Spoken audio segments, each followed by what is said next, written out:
and instead of having to run this motor and burn the petroleum fuel, and have the battery on the truck run the TV and the air conditioning and whatever, the microwave or whatever is going on inside the cab of the truck. So we plug in, you got an electrical, plug in to a ground source, and then also you might have, air conditioning pumped in. But so basically, this is sort of a picture of anti-idling. So the cars are not idling, the trucks are not idling, running the fuel in their tank. That's basically what's happening. So we've done some analyses. These are actually national analyses. We did this for another project where we sort of show differences in costs, differences, it's a sort of story, just to give the short story, it's sort of story where you spend money up front and you save over time. That's sort of the story about this. You don't get the savings unless you spend the money up front. But you get back the money that you spent over time, and it's more than what you spent. And so this is a graphic that shows, in summary, going from left to right, this is a national estimate for anti-idling, the amount of fuel savings, the amount of greenhouse gas reductions, and then you see the middle one, the 2.9 billion, is an estimate of how much it would cost to put in those anti-idling technologies.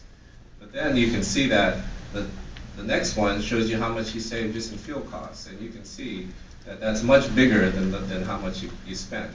So the net, which is the one on the right, shows you your net saving. So that's what I mean. You got to spend the money up front for the technology, and there's jobs associated with those things, but then the fuel savings, these things pay for themselves over time. We've done different analyses of these. I'm just showing you 6 different states. We've done analysis in all 6 states, all different analyses. Negative dollars means you save money over time.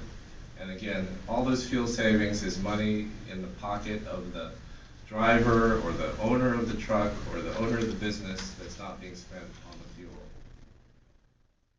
And so again, this is a story. This is sort of like year by year showing you spend the money, the equipment costs are in the yellow, the fuel savings, they add up over time. So that's sort of the short story about this example. So thank you very much.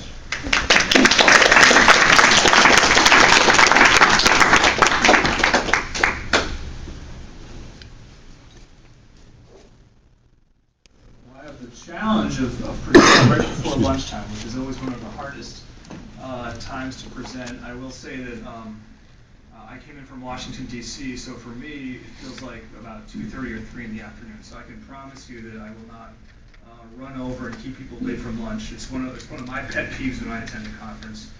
And we'll actually spend a little bit of time talking about what we could have for lunch. It's contained in this report that I wrote and released last summer called Market Forces, it's available on our website. It's also available in the back of the room in a booth that UCS has here upstairs.